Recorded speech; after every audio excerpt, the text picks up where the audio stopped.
Welcome back to Thought Balloons.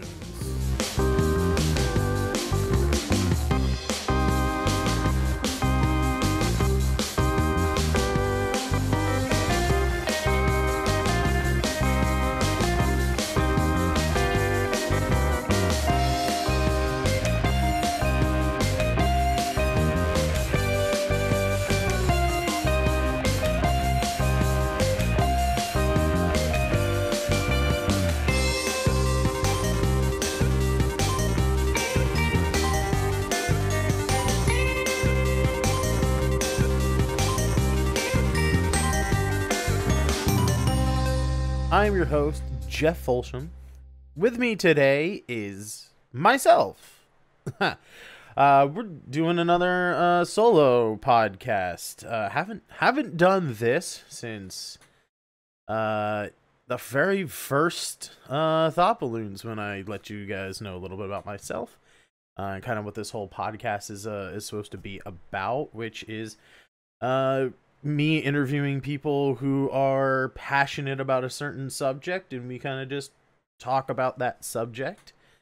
We haven't had podcasts here for a little bit, and that is definitely a failing on my part. Kind of running the tank on fumes, as they say. A lot of irons in the fire. I definitely need to correct that. I need to start reaching out to people, getting back into those, banking podcasts a couple weeks before they actually go live. That way I have enough time to schedule other interviews and things. But the next couple of podcasts might be just me alone. I'm gonna try and maybe get some people in that can, that I can talk to about this specific subject. So this is gonna be a little interesting. The next few podcasts here are all gonna be about Kickstarter. Not just the one that I'm currently running, but just Kickstarter in general, other people's experiences with the platform.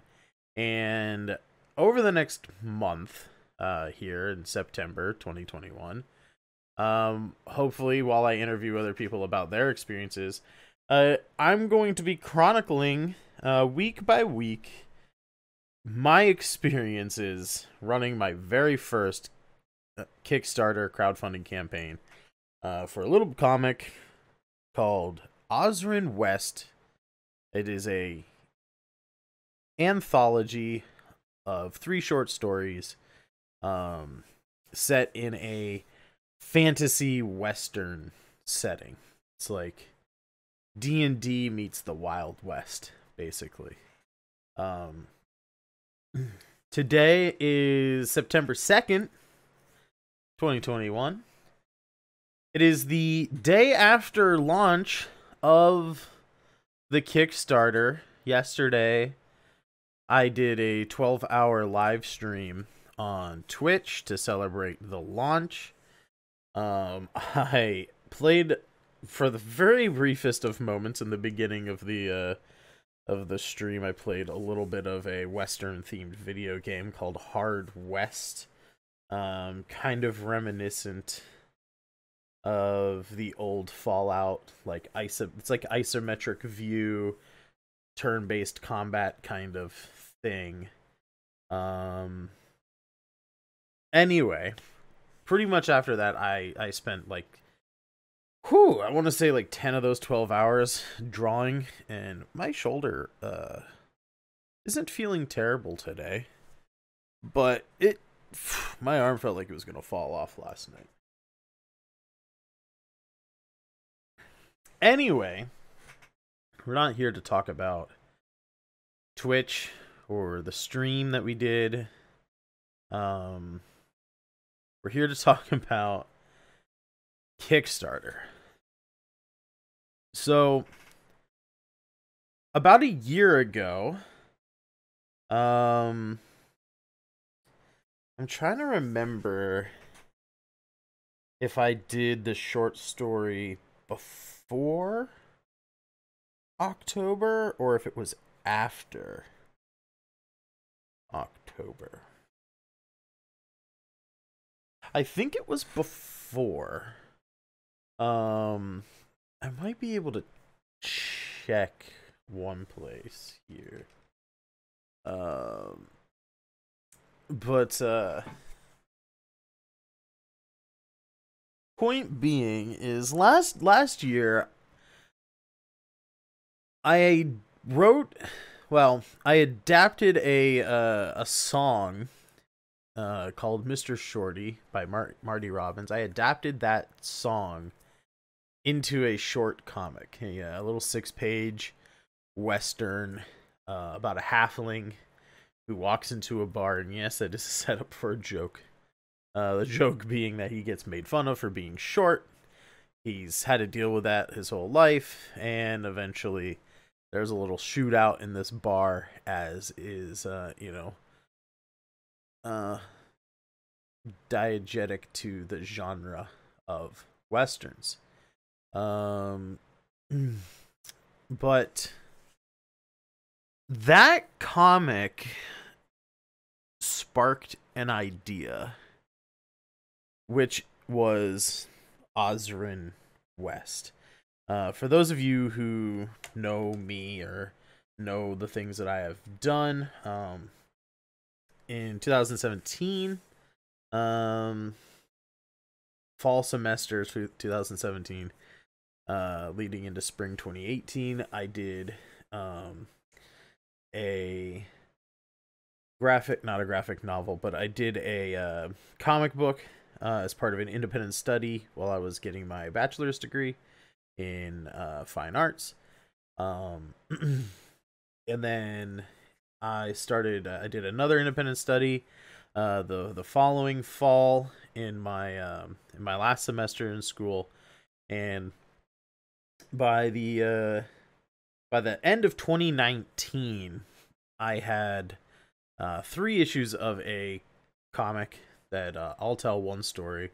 It's called The Osrin Tales, and the story arc was called Obligatory Questing. It was the first multi-issue story that I had ever done, and I was going to make it a whole thing. I was going to write more stories in that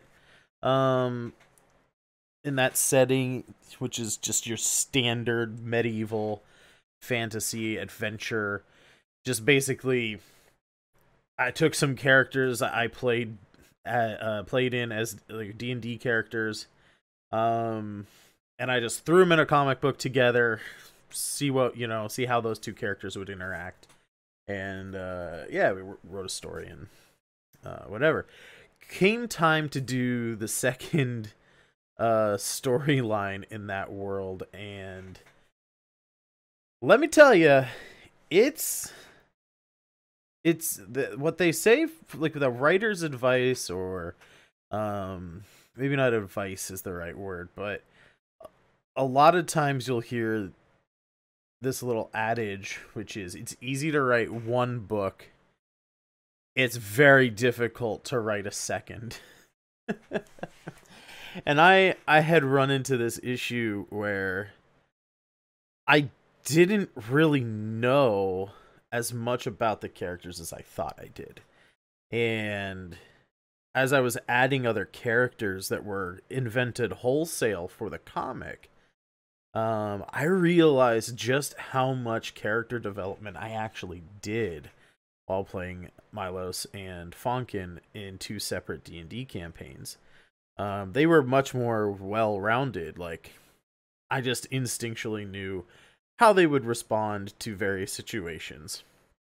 Well, of course, as I continue working on this comic, those characters continue to be refined. They still have hallmarks of their original character and all that. But as I turn that, what was going to be the second story arc, is now being expanded into a 4-volume graphic novel of 10 issues each. Those characters continue to mutate and be refined. We're, just as a quick aside, we are on the second draft of book 1 for the medieval book. And I'm really taking my time with it. I'm making sure after each draft is finished, I'm sending it to sensitivity readers. There's some LGBT characters in there, who, those are not experiences that I have in my own life to draw from, so I want to make sure that we're representing everybody fairly and accurately as possible. Obviously, these characters aren't just analogs or stand-ins for LGBT people as a community. They are individuals who have their own experiences, but we want to make that feel as normal and accurate as possible, right? So it's taking some time. I'm not just using characters that I have my own experiences to rely on, and I can just, by the seat of my pants, write a story and then jump in, right? Last October, I did a story I wrote with my Twitch chat. It was a fantasy noir story, also set in the Ozrin world, at a different point in time, originally, but now I'm thinking it's probably just like a parallel world. There's like the medieval universe, there's the noir universe, and now there's the Western universe. I did that noir comic inside of a month. The whole 22-page issue took me 27 days to draw it, plus another day or two for the cover. I took some time off to rest my arm. I'm planning on doing another Ozrin Noir story here next month, hopefully. Depending on how the Kickstarter goes, if we fund it, depending on what happens as far as fulfillment and like what I have to do for like packaging and shipping stuff. I might not get that story done in October. It might spill into Noirvember, which is a movie watching month. You have Arttober, Inktober, Drawtober, all of these like draw something every day challenge in October. I thought Noirvember was an art thing. It's not. It's just a movie watching thing. But I might make it an art thing anyway. Plus, the story I'm writing is looking like it's going to be longer than a standard 24-ish issue, 24-ish page issue anyway. Anyway, I did these projects and realized that doing short stories that are 6 to 8 pages long are something that I can turn around inside of a week. If I really focus and like work on it, right? And not just like, oh yeah, I think 6 hours is good for today, right? If I put in 8 hours to 10 hours concentrated drawing, I can do 8 pages inside of a week. I can do more than a page a day inking.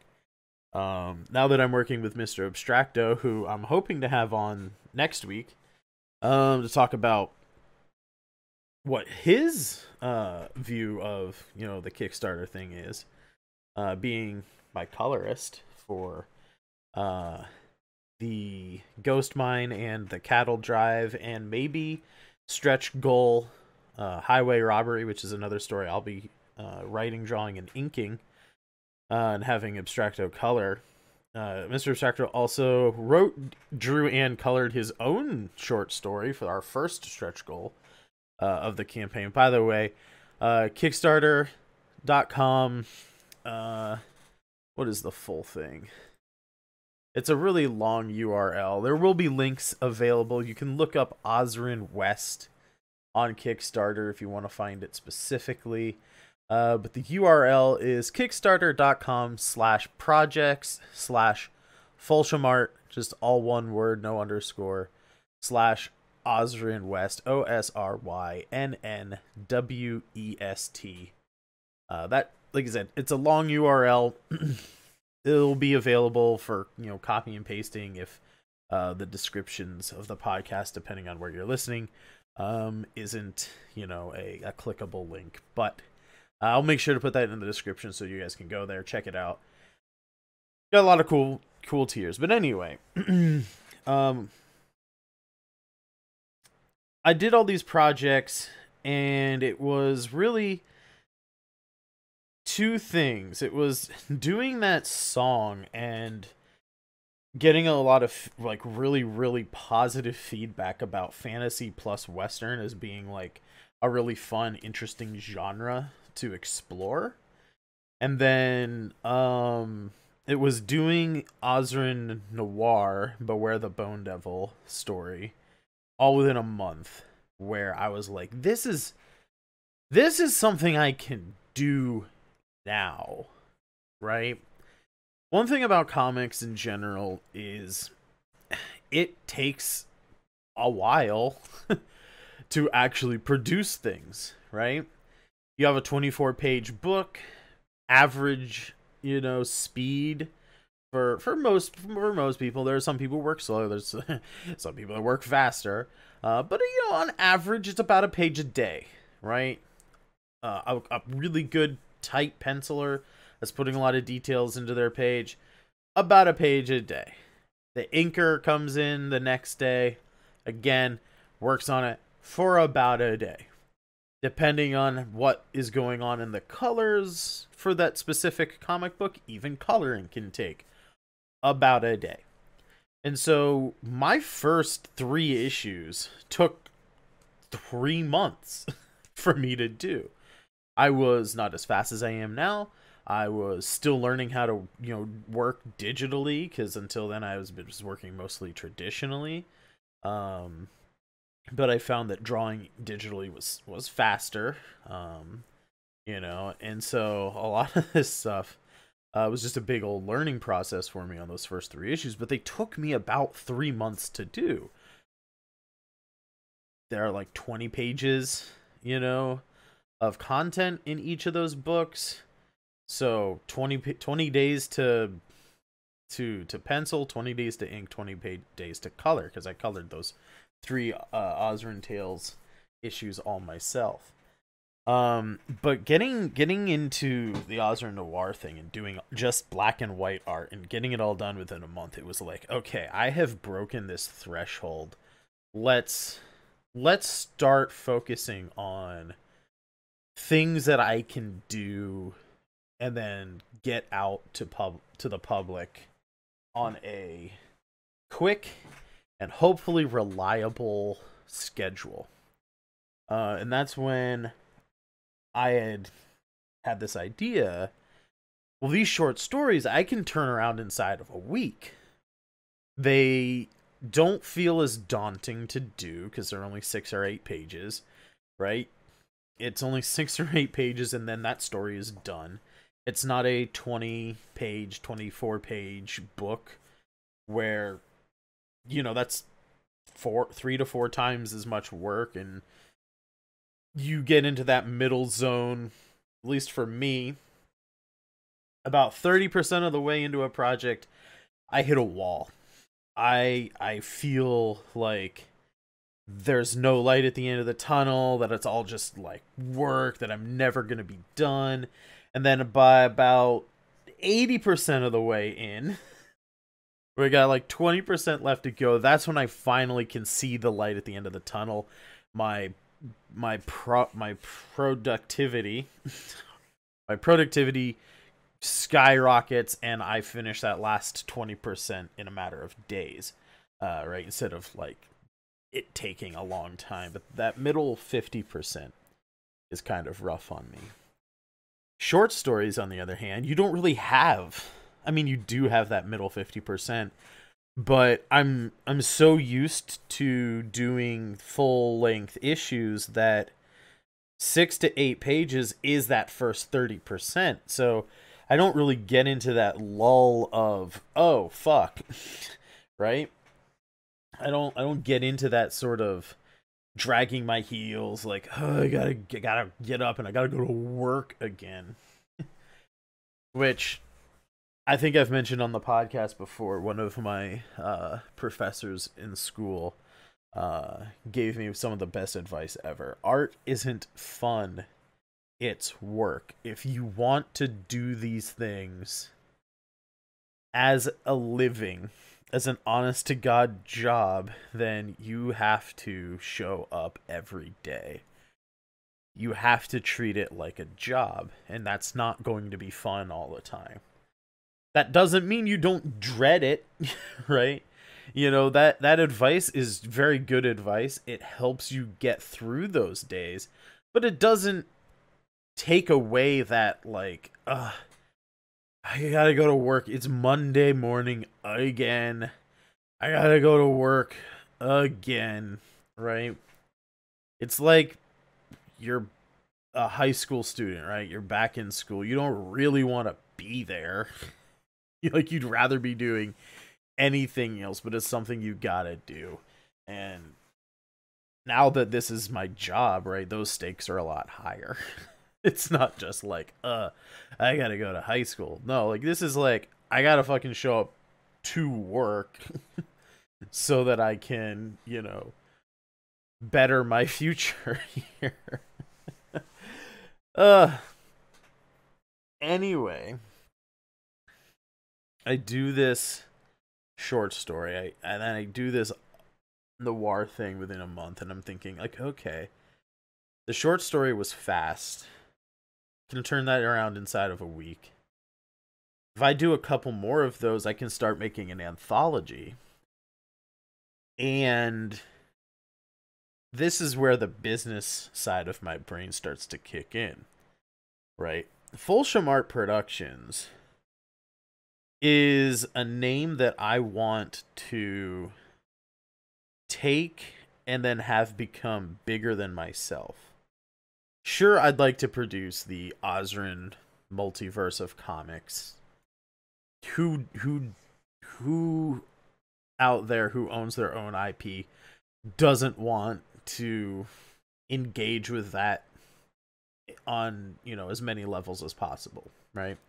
We've got Ozrin Tales, the medieval fantasy adventure. We've got Ozrin West, the fantasy western short story anthology.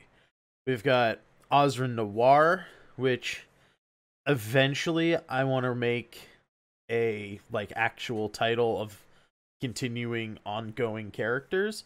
But currently, right now, it's also an anthology comic where each issue is a different story. Potentially, stories may last longer than an issue, but instead of short stories, I want, you know, that's more of a long format anthology thing. And then another kind of anthology series is the Ozrin side quests. And that's basically just a catch-all for anything that doesn't fit within the other 3 titles. It may be, you know, space. It may be post-apocalyptic. It may be superhero. Like, who knows? It's still set in that fantasy world, so it's going to involve, like, dwarves and elves and orcs and, you know, all that kind of cool stuff. Maybe some magic here and there. But it's all, like, just those kinds of characters set in the framework of these other things that don't fit the medieval fantasy or western or noir. But it's going to be kind of like what I'm doing with Ozrin Noir right now, which is full issues, but each issue is a different story. So I want to get Folsham Art Productions to that level, but I can't, like, I'm no Jack Kirby. I'm not good enough or fast enough yet to produce multiple issues inside of a month. And so in order to start achieving that level of production, starting out with something like Ozrin West, I think is going to start getting me, and not just me, but getting the company to a place where we can actually do that. So fast forward here now to earlier this year. I've finished writing the first draft of the Ozrin Tales Volume 1. There's no working subtitle for it yet. But I sent it off to get sensitivity readers looking at it, some beta readers looking at it, make sure the story flowed properly, make sure we're representing all of our characters fairly and equitably. And I heard about this. I heard about this course, this class, I guess you could say, called Comics Launch. And I looked into it, and basically it's a kind of a course, it's a class on how to be successful in small publishing in crowdfunding. Obviously they focus on comics and they focus on Kickstarter, but a lot of what they teach you can apply to any small publisher of any type across any crowdfunding campaign. And a lot of the stuff that the course teaches can be applied to really any crowdfunding campaign, not just publishing, but a lot of the metrics and the things are specific to comics and specific to Kickstarter. So like one of the things they teach you is a little equation to kind of guesstimate what your audience can help you achieve. So it's like, you add up people on your email list, folshamart.com/join. You add up your social medias, all the places that you have followers, right? Use that number, and there's like some percentages of like average crossover to like backers and all this stuff, right? There's like some little math equation that you can take your audience size, and it'll output a number of backers that you can expect, and a goal, a money amount that you can expect to raise. And then so those things are all comics Kickstarter focused, but a lot of the generalized information you could use for any crowdfunding thing. So I was looking into this, and eventually I bought into the course. I signed up for the course, and the realization that getting to do a Kickstarter campaign now, like within 2021, became much more of a concrete and achievable thing. I already had some scripts laid out for Ozrin West short stories. It was something I wanted to do. I was just sort of waffling on when I was gonna do it. But finding out about that course was something where I was like, oh, yes, hell yeah.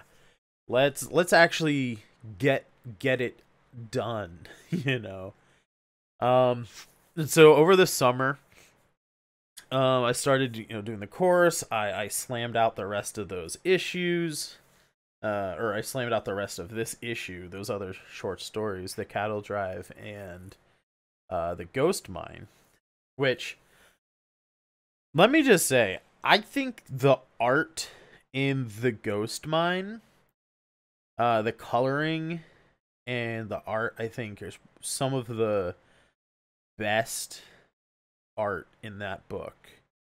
Man, that was so fun. I love looking at those pages. And anyway, I digress. So I did all that stuff, and last month, August, was my big push to actually set up the campaign page. Making and recording the intro video, getting a lot of the story of the campaign, where you can actually read about stuff, getting all that stuff typed up, getting all those images made and uploaded, and then It was pretty much good to go 10 days to 2 weeks um before launch. Like, I thought there was like a lot more. There's still a lot of lessons and stuff that I have unwatched. Um Pretty much the back half of the course. So I wasn't expecting to be done that soon. And let me tell you guys, the last 10 days, in varying degrees of intensity, have been monumentally stressful. Like, extremely stressful for me. I haven't ever done a Kickstarter before, and so I didn't know what to expect. I don't have the largest following, if I'm being honest. I've got a couple hundred people following me on, Instagram. I compare that to someone who I went to art school with, who has probably at this point almost 20,000 followers on Instagram. So it's one of these things of just like, man, I don't feel like I really have the kind of reach, and I was worried. It's like, I know all these like equations, algorithms, whatever you want to call it, is like, I can expect probably this many backers, and I can, comfortably shoot for this goal. Like, I'm doing it by the books, as it were. And everything in my head was telling me, like, oh, you don't have to worry. You don't have to worry. But my limbic system doesn't listen to my brain, and so of course I'm just freaking the fuck out. You get up to day before, or I guess now 2 days before yesterday. It's Monday, August 30th, 2021. And I woke up so nervous. I've never felt this way before. I woke up so nervous. I felt like I could vomit. I've done things that would make people feel like that before. When I was a teenager, like early teenager at scout camp in the summer, I was the MC for the closing ceremonies and stuff, which was like a half talent show, half like award thing. I would get up on stage, I would tell jokes, do some stand-up stuff, introduce acts, perfectly fine. Public speaking doesn't faze me. I took the Dale Carnegie course when I was a teenager. Walk into a room of a group of people. I may feel exhausted afterwards. I am an introvert, but I have the kind of skills where I can walk into a room full of people and I can just start talking to folks. I can schmooze. I can do the small talk thing. Not a huge fan of it, but I can do it. Doesn't make me feel so nervous that I want to throw up. In high school and when I was the first couple of years when I was in film school, I was in a band, lead singer of the, like, you never felt so nervous I could puke before a show or during a show. Like, I was perfectly fine. But here, something where I'm not even really front and center, like I am, but not like in an active way, right? Like, it's just the page, right? The page should speak and should speak for itself, And it's not like everyone's staring directly at me, Like, I'm not in the same room as these people where they can boo and hiss and jeer at me in real time, like, they can when you're playing music in front of a crowd.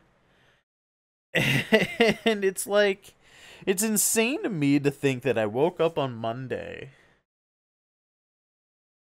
and felt so nervous that I could vomit. I didn't. I didn't vomit, but that feeling did not go away. Not on Monday. It got worse on Tuesday. I was planning on launching at midnight on Tuesday into Wednesday, September 1st.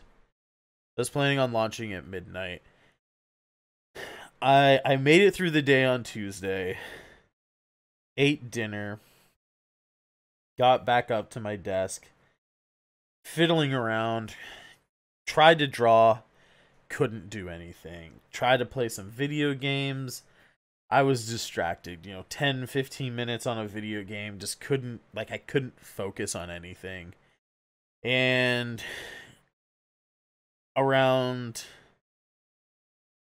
10 o'clock, it was about an hour and a half after I had returned to my office after eating dinner.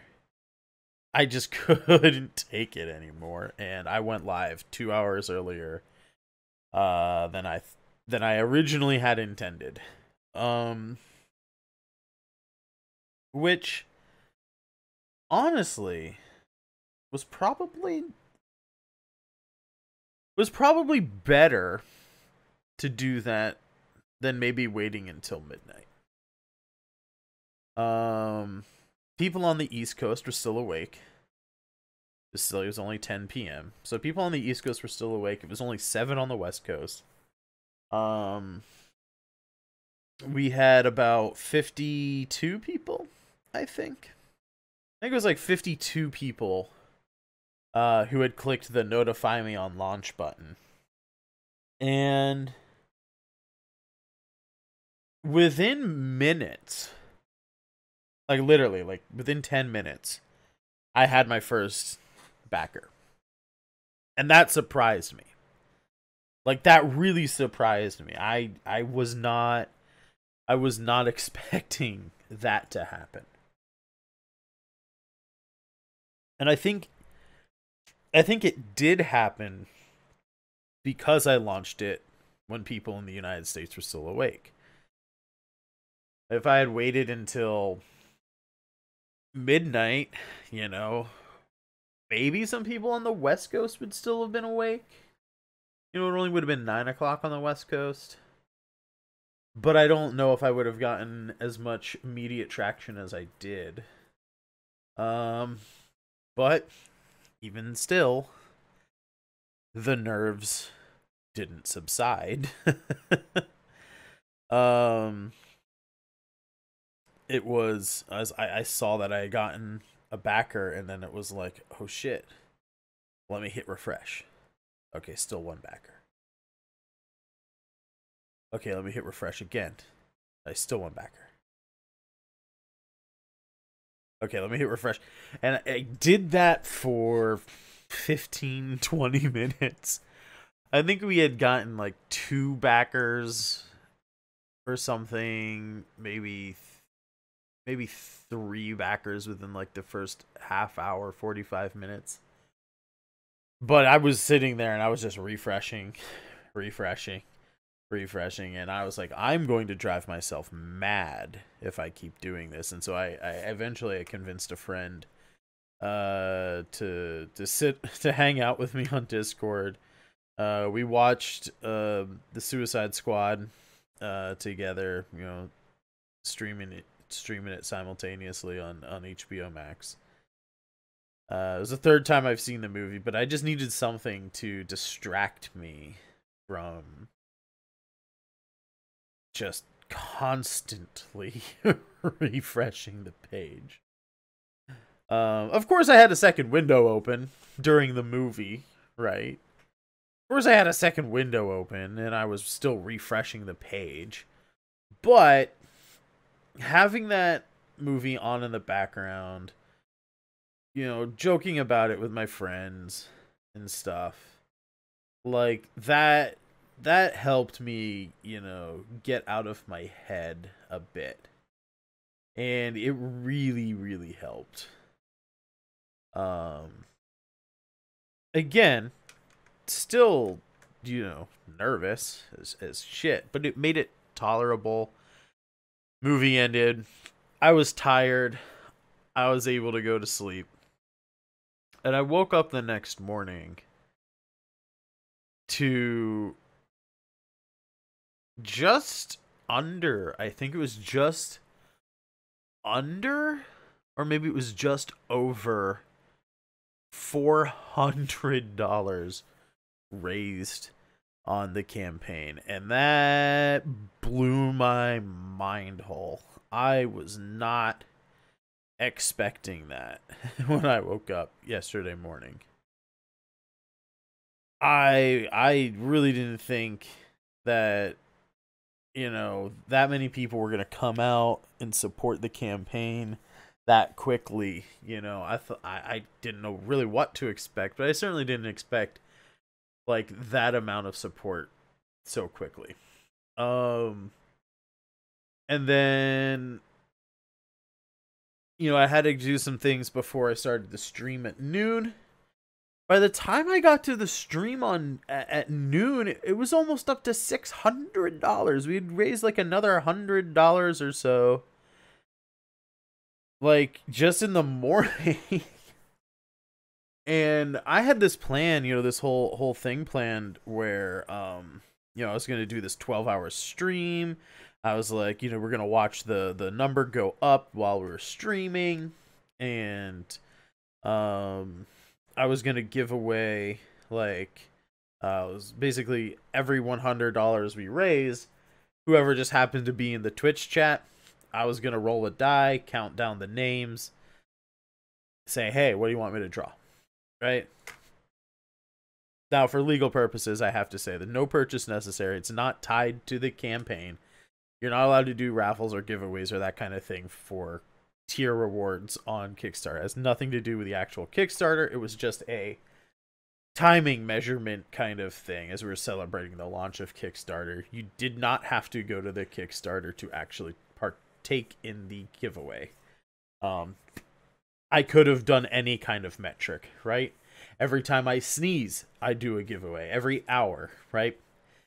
So it was just a sort of a way of like, oh, cool, let's do another thing. We were already at like almost $600 when I started it. So I was like, 12 hours, that's probably not going to get funded while I'm streaming. So I ended up just sort of giving away stuff randomly. And during the campaign, we got up to $814 of a $1,300 goal. So we're under $500 away being funded, and that's just, again, I cannot, there are no words to describe how flabbergasted I am that there was that much support within the first day, and then the first like 26 hours.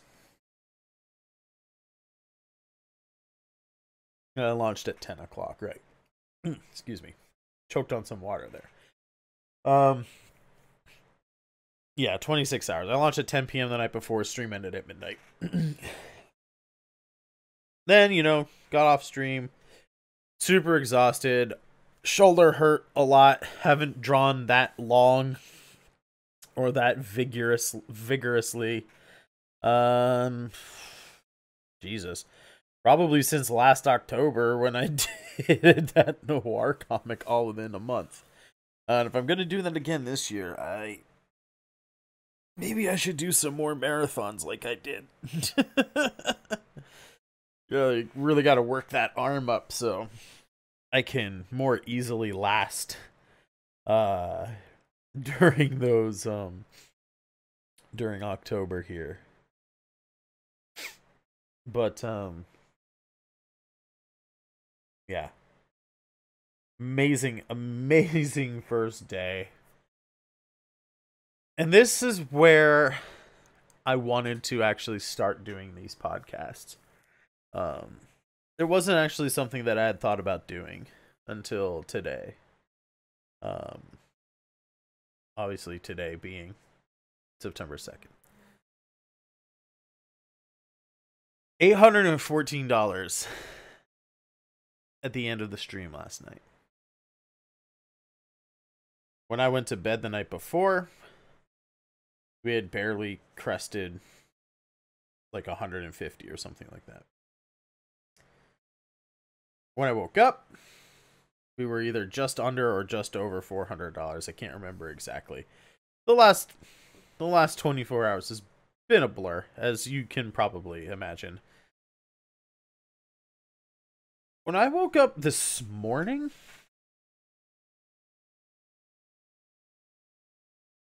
I think crestfallen is a reasonable term. That number had not changed. I don't know how much I was expecting, but I thought maybe, some people check their emails at a specific time of the day. Maybe it's like right when they wake up in the morning. My broadcast to my email list went out like just before the stream started, so like at like 11:30, something like that in the morning yesterday. So I was like, okay, so like maybe some people will like see that email that the Kickstarter's live, and maybe they'll see it on Thursday.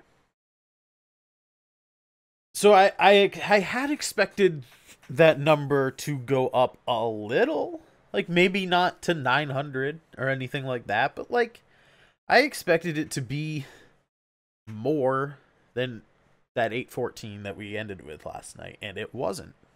It wasn't. And like I said, I was a bit crestfallen. I was a bit sad. And as I record this podcast now, that feeling in my gut is back. Now, instead of a nervousness of will anyone come out to support me at all, now the nervousness is that Kickstarter is an all or nothing platform.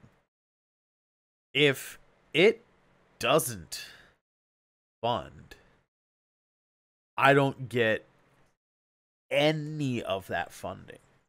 We're trying to raise $1,300. If we raise $1,299, it doesn't fund, and none of that money comes in. And that means that all of the people who have supported me thus far don't get to see the thing that they invested in. And that bums me out, Like, I'll be honest with you, the budget that I have here for this comic is, like, bare fucking bones. It's gonna pay for printing and shipping, and it's gonna pay for the work that Abstracto has done on this comic book, and there is not much meat left on that bone to put in my own pocket. And even if there was, that money is going to be reinvested into issue 2 anyway. So this isn't like something of like, oh, I'm not going to get a paycheck. Like, I'm not taking a paycheck anyway. Like, all of the money that we're raising is already accounted for and basically spent in order to produce issue 2. The nervousness is more on the lines of Um,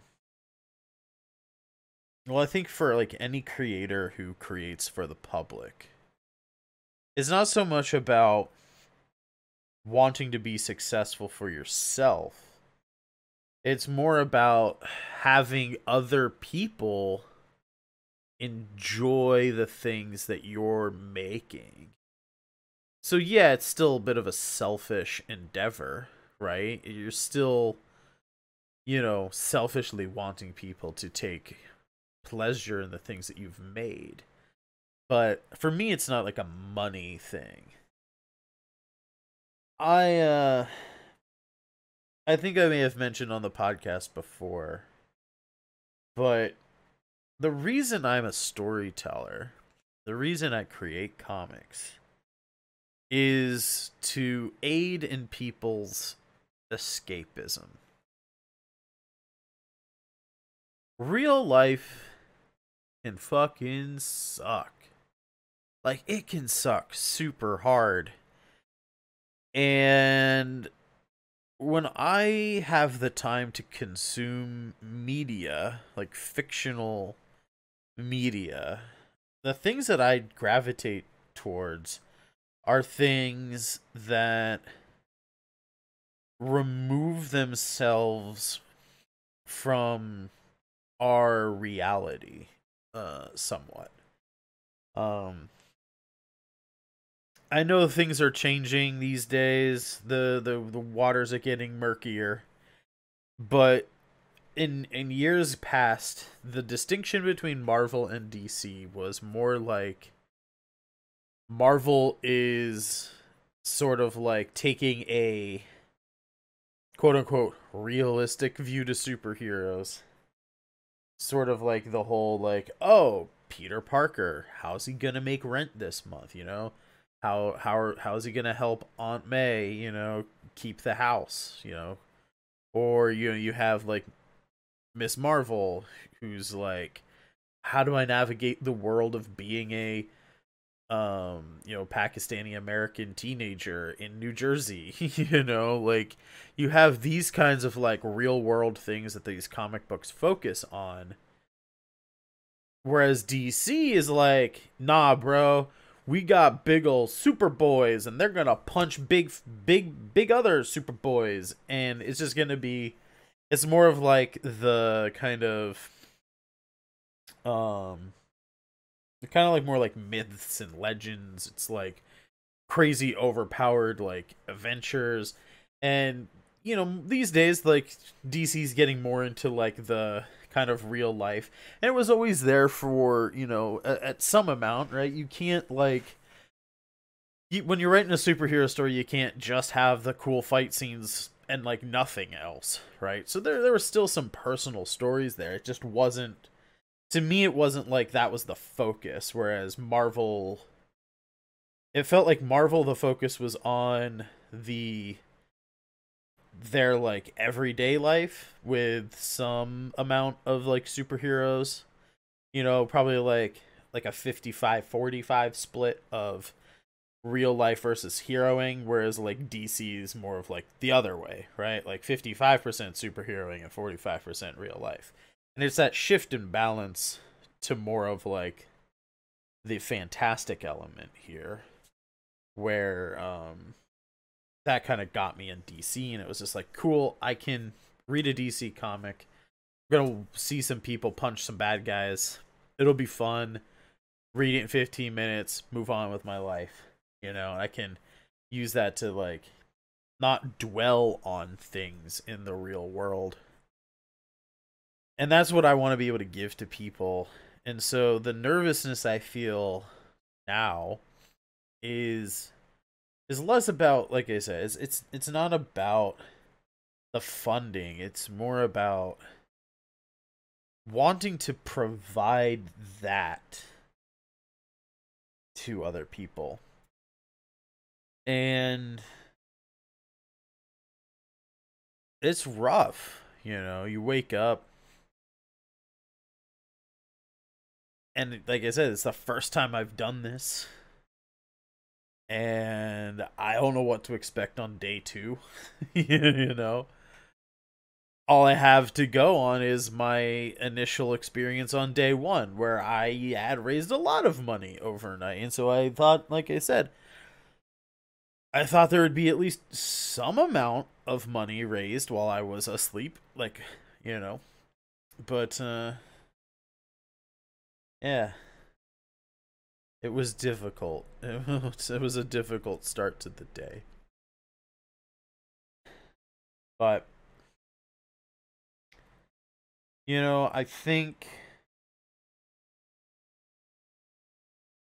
it's I think it's gonna be I think it's gonna be okay. Hopefully.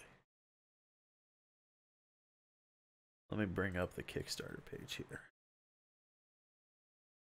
I have posted about it some places. It was actually on a friend's stream earlier. I wasn't on the stream, I was hanging out in chat, and she encouraged me to post the link. And we did get $30 more. We're at $844 now. So we are making progress. Maybe slow, and I've reached out to some people. Hopefully, I'll get Mick Comiker back on. Mick Byers, he was on the podcast a while back. He just did another Kickstarter. He's done a few before. I'm trying to get some other people on the show as well. I want to get Abstracto on here, as he's my partner in crime on this venture. He's not direct, like, he did he did the coloring, and he like drew his own story, but he wasn't part of the actual like designing of the page and like filling out like all the information and all that stuff. So I'm curious to get his views on how this is all going.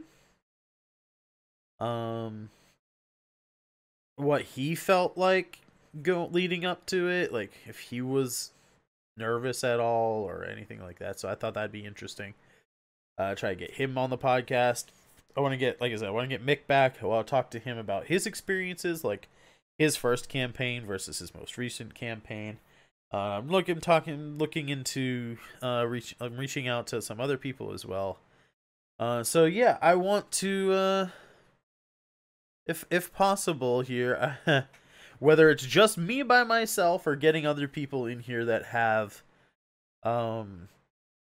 some wisdom to offer. I think for the next, what would it be, 5 days? Yeah, the next 5 weeks, including today, we'll be putting out some podcasts here. So you'll be listening to this, if you listen to it on the day that it drops. You'll be listening to this on September 3rd. That's the first Friday of the campaign. And then we'll be doing a hopefully another podcast on the 10th, 17th, 24th, and the 1st. All chronicling my descent into madness as we watch this either crash and burn or get funded, or hey, maybe we'll get overfunded. Remember, Mr. Abstracto, he's already drawn an 8-page short story for the first stretch goal. So if we can get to $1,800 on this thing, we're all ready to go to print. First 3 stories that make up the base issue are fully done. They're fully done. They've already been released on Patreon.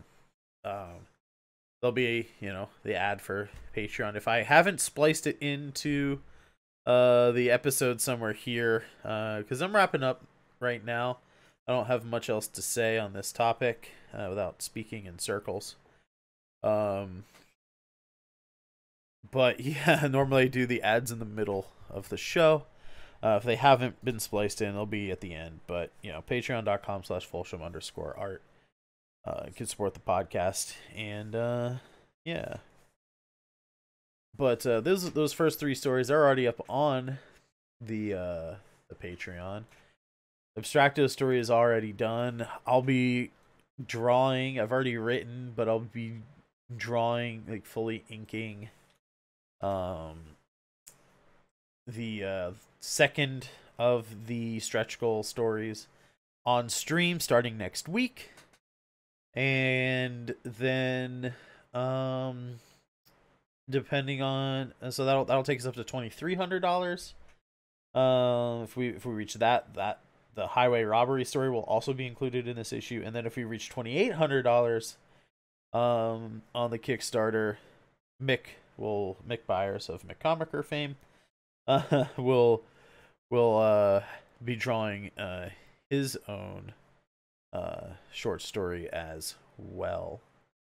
If we make more than that, I can't rely on the money from the actual campaign. I don't know a specific dollar amount. Obviously the profit margins from like the $20 tier, or the $25 tier, excuse me. The profit margins from like the $25 tier are vastly different than, say, someone who wants a commission piece from me and supports the campaign at the $200 tier. Physical rewards are more for the $200 tier. $25 gets you just one issue. We have two different cover images. The $25 tier is just one of those cover images. You get the other, you get the other one in digital, so you'd get 2 copies of the digital format, 1 copy of the physical format. Once you get up to $80, you get both covers. You get a sketch cover, which is blank. It's a blank cover on thicker paper that I can actually draw a picture on for you. And if you find me at a convention somewhere, maybe next year, maybe 2022, depending on what the COVID situation is like. By then, if you find me at a live meetup with a blank cover, I will waive my commission fees and I'll do a commission for you on the cover. Otherwise, there's an add-on that you can add on. If you don't want to wait until a convention, you can also just tell me to draw something on the cover, and I'll just draw it for you before I ship it out. But yeah, so $69 you get that stuff. At $80 we add in mini posters of the cover designs. And then beyond that, right, we get into less physical stuff. Or at least less physical stuff that I would have to produce and have shipped off immediately, right? We have some tiers where I'll help you write and draw a comic book, which might get printed. That may be something, but that's like further down the line, right? So because profit margins are up in the air, I can't really know for a fact how much of that $1,300 of the base goal is going to come to me, after I worry about printing the books, shipping the books, paying Abstracto for the coloring that he's done, and all that. But whatever money I make is going to go to hiring people to draw stories for issue 2. I can guarantee, though, if we can make $4,000, that will give me an extra $1,200, right? $2,800 being enough money to give, to Mick for him to do a short story. 28 plus 12 is 40, so we have $1,200. If we make 4,000, we have $1,200 there. That is $1,200 that I can hire. Again, it's not super rich. These are kind of, in my opinion, low page rates, but I would be commissioning people $100 a page. However they want to split it up amongst their team is up to them. But $100 a page for 2 6-page short stories. So 2 different teams, each get $600. I get back 6-page short stories that we can then insert into issue 2. Whatever money is in my pocket out of that $1,300 will also go to doing the exact same thing, $100 a page for a short story for issue 2. Where hopefully what will happen is I'll have one short story in issue 2, and we'll have 2 or 3 other short stories in issue 2 for Ozra and West by other creative teams, and then the stretch goals, if they are interested, will also go to those creative teams to do a second story. So I would, if we reach all of our stretch goals, it may be 6 to 8 short stories, with each team putting in 2 stories. And then again, any money that's made on campaign 2 is going to get rolled into issue 3. Kind of just touching back on what I was talking about with, Fulsham Art Productions and wanting it to be bigger than myself. Eventually, what I'd like to be doing is working on the 10-issue stories of the Ozran Tales, the fantasy adventure story. That's going to be 40 issues total for the main books. There might be a one-off here and there inside that same world. I'm not sure. I don't have the outlines for that stuff yet. I do have the outlines for all 40 issues working on, though. That sentence didn't make any sense. I have the outlines for those 40 issues all worked up. There may be like 1 or 2 issues here and there where I'd have to like really work on my outline a little more, but I basically know what's going to happen in those 40 issues already. Obviously the first 10 issues, book 1, like I said in the beginning, we're on the second draft. I have to invent one scene. That's giving me a little bit of trouble. And then all the rest of the edits, I already have bullet pointed, like, okay, just change this, change this, change this.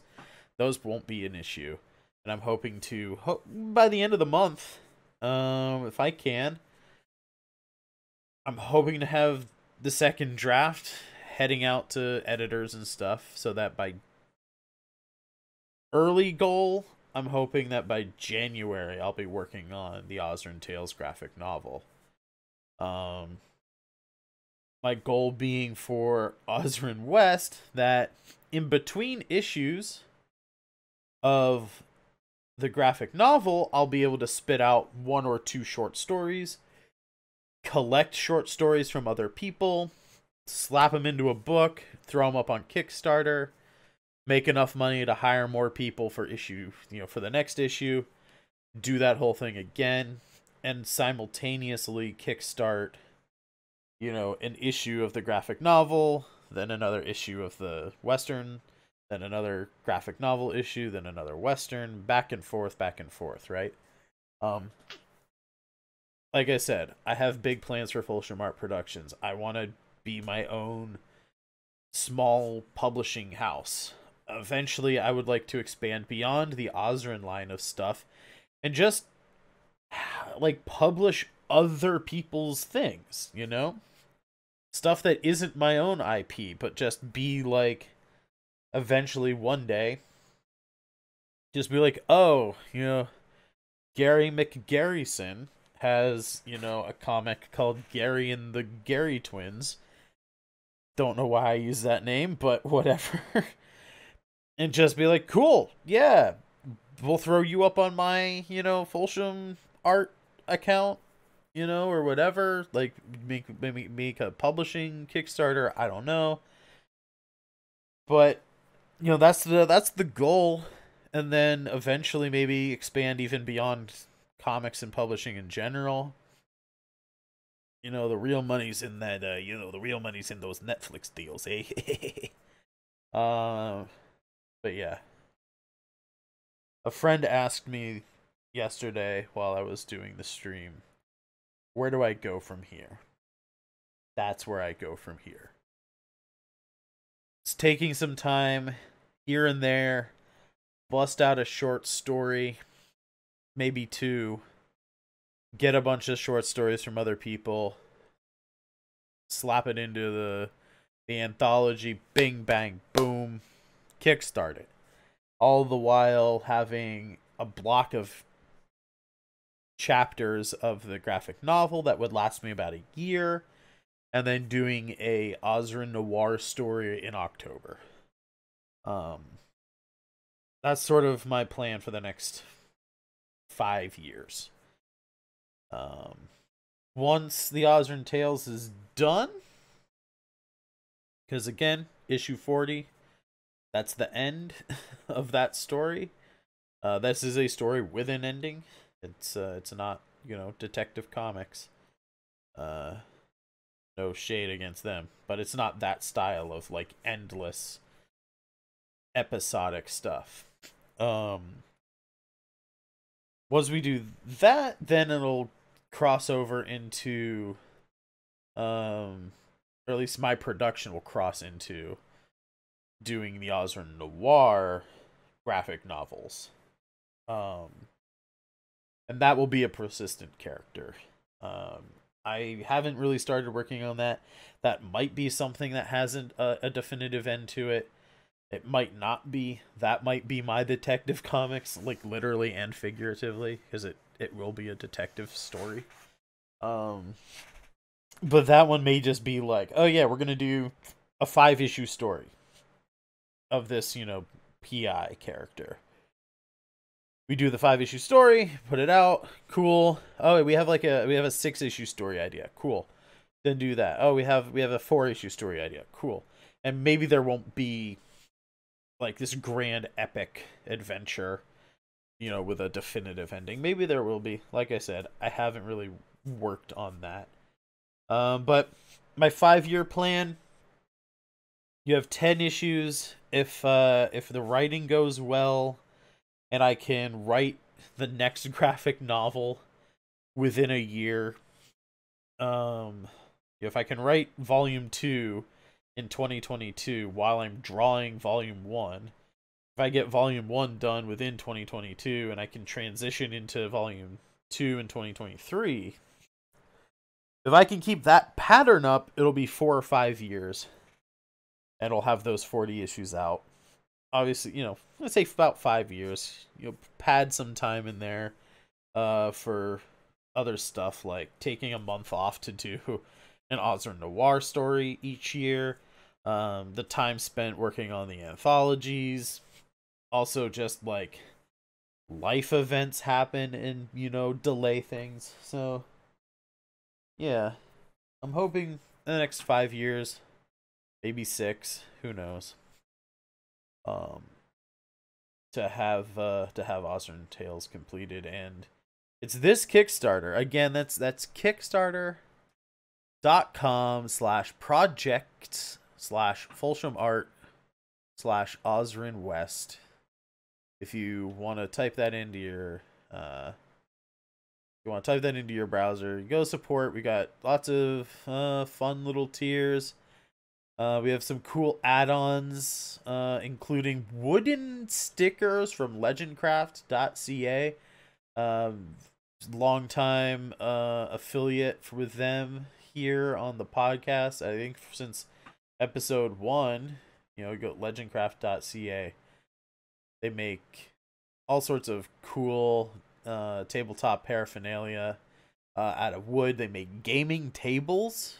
Like, you can customize gaming tables over there at legendcraft.ca. They make DM screens. They make character trackers for HP and spell slots, which are magnetic. They come with little wooden tokens with a piece of metal on the bottom, and then, or maybe it's a magnet on the bottom, and then the tracker itself is a piece of metal with wood laminated on top of it. Little sliders and stuff for your spells and your HP. They're doing wooden stickers now. Two sheets of really, really thin wood. So 2 different colors of wood with a 3M adhesive on the back. You can stick it to whatever the hell you want. 3M is pretty good. It's actually some of the best adhesive out there, actually. And yeah, we have a little sticker of my little face avatar, my little, cartoon face avatar. My design sensibility with all of the halftones and the hatching and stuff, not the best for the wood stickers. The designs have to be currently they're working on, making it better all the time, but currently need to be a little bit more simple, kind of just line art kind of things, or like logos, things like that. But we're working up the Folsham art little face of me. You can see a picture of it on there. They're premium, it's $15 to get one sticker, but it's wood. It's made out of wood, you guys. I think it's cool. It cost me almost that much money to just get them and have them shipped here. I'm not really making much money on this sticker. I just think it's a cool idea. So we got some cool add-ons and stuff for that campaign as well. And like I said, being successful on this campaign means that we can start hiring other artists to lessen my workload on this particular series, so that next year my goal is to produce both the Osrin Tales and Osrin West anthologies simultaneously. That will be my dream come true, is to be able to have both of those titles existing in tandem. You know what? I don't think we're gonna do ad breaks on this episode. At least not the pre-recorded ones. Yeah, fuck it. Legendcraft.ca at checkout, at checkout it's F_art for 5% off your order. And then patreon.com/Folsham_art. You can support the podcast here. And you can support really all the other ventures that I do as well. $3 and up, new tier for short stories. You can see them first. All the short stories that I make will go up on there for future issues of the Osrin West. If you're interested in reading the whole comic before it's even out on the Kickstarter, patreon.com/Folsham_art. There are posts on there for the $3 and up people where you can just read each individual short story that's going to be in the issue. I'll be posting Highway Robbery up there when it's done. And if we don't fund this issue, I'm still going to have it as print on demand. So it still will get out there. It's more about like getting it into a lot of people's hands immediately. Highway Robbery, if we don't fund this, will be the first story in issue 2. Still gonna be producing this stuff. So it's not like failure is going to be the end of things. It's just gonna be a super fucking bummer, man. It's just gonna be a major bummer. Because this, again, my goals here are to really just give some people a quick, fun thing that they can read, get their mind off of life for a little bit, because that's really what I like comics for, is just that kind of relaxing thing. Maybe you're not plagued by anxieties the way I am, but if you are, I'm hoping that watching some halflings shoot some tieflings and vice versa, and some elven cowboy druids and some dwarves mining for ghost rock, I'm hoping that those things can trip your trigger, pun intended. And yeah. So at the end of these things, we still have some questions left in the old Dweggle document. It says here, This is, again, from Cascadia on the Patreon. What is the best sandwich? Now, I think every sandwich in its own right is the best sandwich. I am a huge fan of sandwiches. But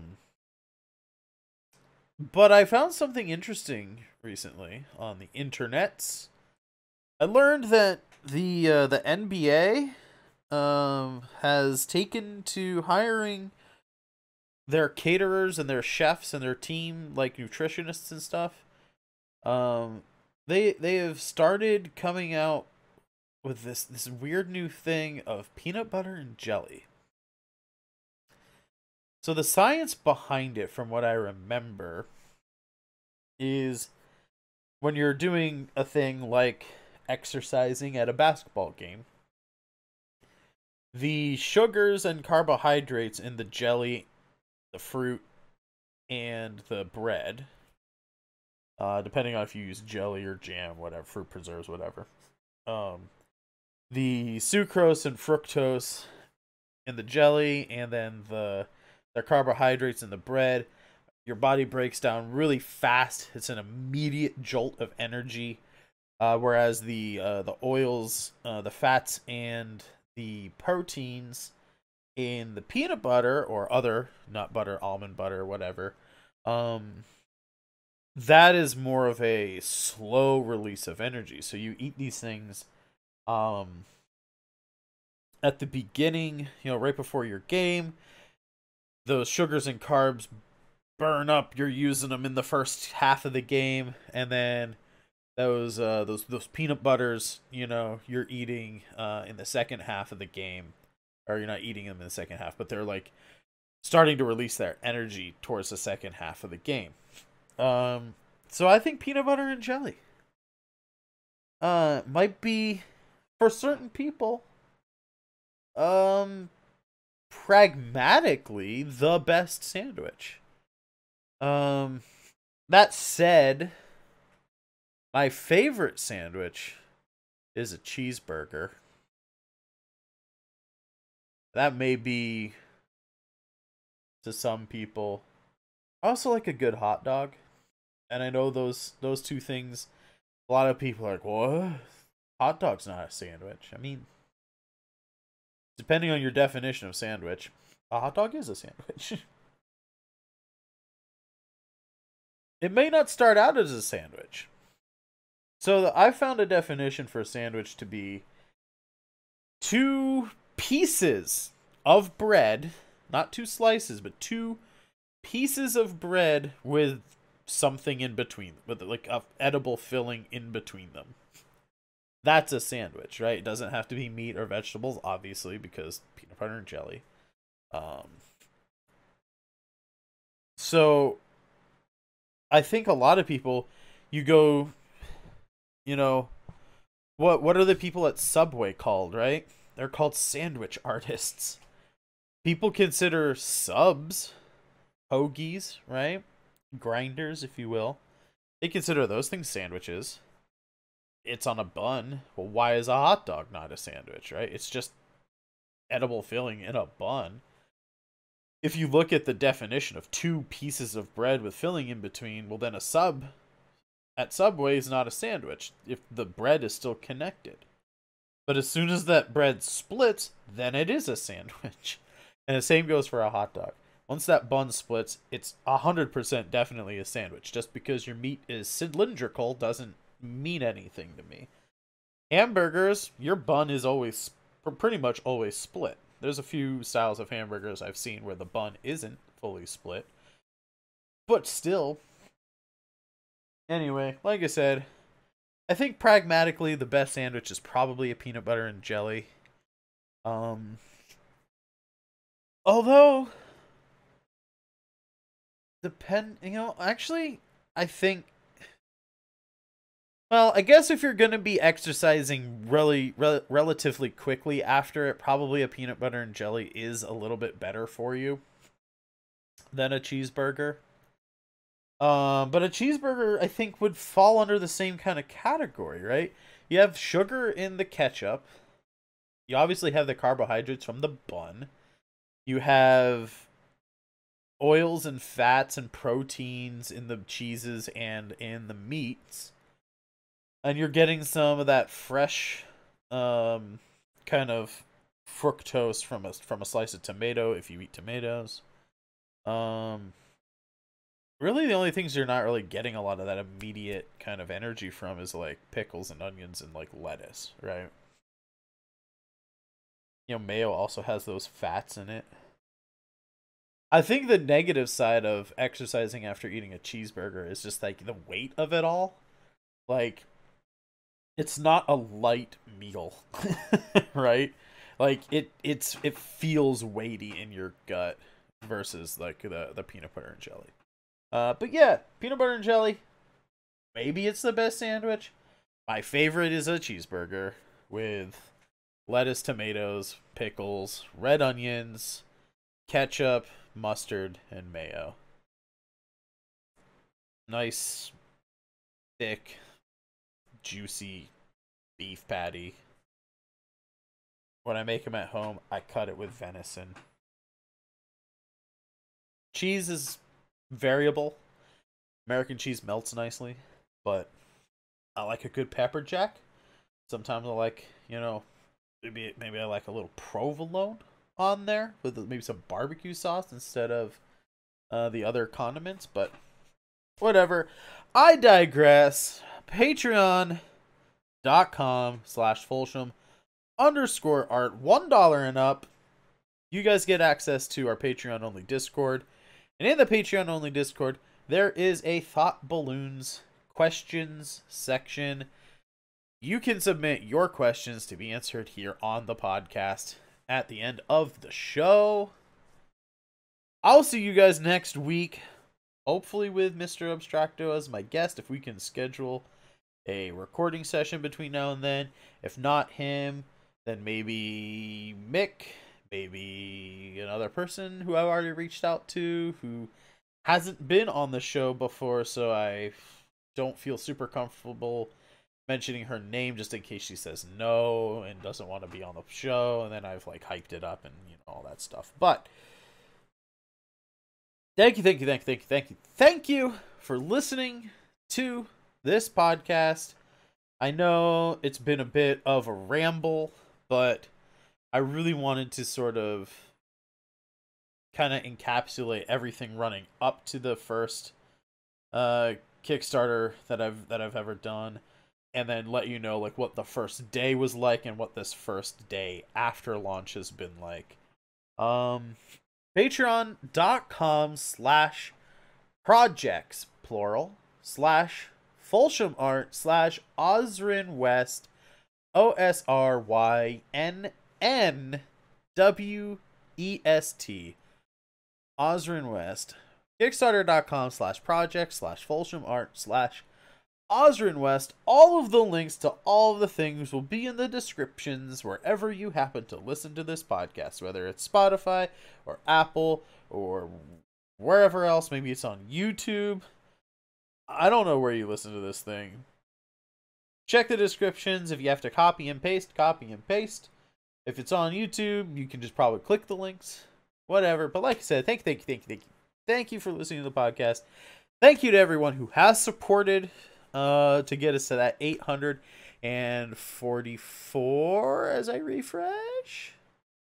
That 844, 26 backers, $844 of the $1,300 goal raised.